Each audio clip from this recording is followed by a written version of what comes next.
எந்த அளவுக்கு மனித உரிமை ஒன்றிய அரசால மீறப்பட்டிருக்கிறதுங்கிறதுக்கு இப்ப தமிழ்நாட்டில் வழக்கு நடந்துட்டு இருக்கிற செந்தில் பாலாஜி அண்ணாவோட வழக்கே ஒரு சாட்சி. திமுக காரங்கள் இல்லை, திமுக ஆதரவாளர்கள் இல்லை, பொதுவாக பொதுமக்களை யாரை கேட்டாலும் சொல்லுவாங்க, செந்தில் பாலாஜி அண்ணன் ஏன் கைது செய்யப்பட்டிருக்கிறாருன்னா இது திமுகவை பழிவாங்கறதுக்காகவும் அவர் ரொம்ப வேகமாக கட்சி வேலையெல்லாம் செஞ்சுட்டு இருந்தாரு, அவரை முடக்கிறதுக்காக தான் கைது பண்ணியிருக்கிறாங்க அப்படின்னு பொதுமக்களே சொல்லுவாங்க. எந்த ஒரு பொதுமக்களும் ஒன்றிய அரசு ஊழல் ஒழிக்கிறதுக்காகவும் லஞ்சத்தை ஒழிக்கிறதுக்காக தான் செந்தில் பாலாஜி அவனை கைது பண்ணியிருக்குதுன்னு யாரும் சொல்ல மாட்டாங்க. கடந்த 10 வருஷம் பிஜேபி ஆட்சியில் கிட்டத்தட்ட 5300 வழக்குக்கு மேலே அமலாக்கத்துறை வழக்கு பதிவு பண்ணியிருக்கு. அந்த 5300 வழக்குல ஈடி சொன்ன மாதிரியான வழக்குகள் எவ்வளவு இருந்துச்சுன்னா வெறும் 43 வழக்கு தான் ஈடி சொன்ன மாதிரியான வழக்குகளா இருந்துச்சு. மற்ற வழக்குகள்லாம் எதுக்கு போட்டிருக்கிறாங்க, அந்த வழக்கெல்லாம் எப்படி முடிச்சாங்கன்னா, உதாரணத்துக்கு ஒரு 2-3 மட்டும் சொல்றேன். அஜித் பவார் மேல வழக்கு போட்டாங்க, அசோக் சர்மா மேல வழக்கு போட்டாங்க. அவங்கெல்லாம் வந்துட்டு பிஜேபியினுடைய ஆதரவாளர்களாக மாறினதுக்கு அப்புறம் அந்த வழக்கெல்லாம் காணாம போச்சு. அரவிந்த் பார்மா அப்படிங்கிற ஒரு கம்பெனியினுடைய ஓனர் சுந்தர் ரெட்டி மேல ஒரு வழக்கு போட்டாங்க.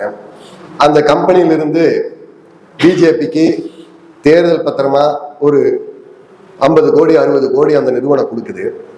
அந்த நிறுவனம் கொடுத்ததுக்கு அப்புறம் அவர் வெளியில வந்துடுறாரு. இந்த மற்ற வழக்குகள்லாம் இதுக்காகத்தான் இந்த ஈடியை வச்சு பிஜேபி கட்சி நடத்திட்டு இருக்குது. அமலாக்கத்துறைங்கிறது பிஜேபியினுடைய ஒரு அணியா நடந்துட்டு இருக்கு. இப்ப டிஎம்கேல அணி இருக்குது, மகளிர் அணி இருக்குது, இளைஞர் அணி இருக்குது, மாணவர் அணி இருக்குது, இலக்கிய அணி இருக்குது. இலக்கிய அணி கட்டுரை போட்டி, கவிதை போட்டி எல்லாம் நடத்துவாங்க. மாணவர் அணி, இளைஞர் அணி எல்லாம் கபடி போட்டி, கிரிக்கெட் போட்டி எல்லாம் நடத்துவாங்க. இந்த மாதிரி அமலாக்கத்துறை வந்துட்டு பிஜேபியினுடைய ஒரு அணியா இருந்து பிஜேபிக்கு ஆள் சேர்த்தறக்கும் பணம் சேர்த்தறக்கும் வேலை செஞ்சுட்டு இருக்குது. செந்தில் பாலாஜி அண்ணனை சிறைக்குள்ள வச்சுட்டு இந்த தேர்தல் நடத்தலாம், அண்ணாமலை ஜெயிச்சிடலாம் அப்படின்னு சொல்லி தேர்தல் நடத்தினாங்க. ஓட்டப்பந்தயத்தில் செந்தில் பாலாஜி அண்ணனோட கையையும் காலையும் கட்டி வச்சுட்டு கூட போடுற அண்ணாமலைக்கு காலில் சக்கரத்தை கட்டி விட்டாங்க. அப்படி சக்கரத்தை கட்டி விட்டு கூட அவர் ஜெயிக்கல. இந்த மாதிரி திமுகவினுடைய அமைச்சரை பிடிச்சி சிறையில் அடைச்சி வச்சுட்டு அது மூலியமா திமுகவினுடைய பேரை மக்கள் கிட்ட கெடுக்கலாமான்னு நினைச்சா அது தமிழ்நாட்டில் நடக்காது. அந்த அளவுக்கு தமிழ்நாட்டு மக்கள் முட்டாள் இல்லை. அதே மாதிரி ஒருத்தரை பிடிச்சி வச்சுட்டு திமுகவினுடைய செயல்பாட்டை எல்லாத்தையுமே நிறுத்திடலாம், இது மூலியமா தேர்தலினுடைய ரிசல்ட்லயே மாற்றம் கொண்டு வரலாம் அப்படின்னு நினைச்சாலும் முடியாது.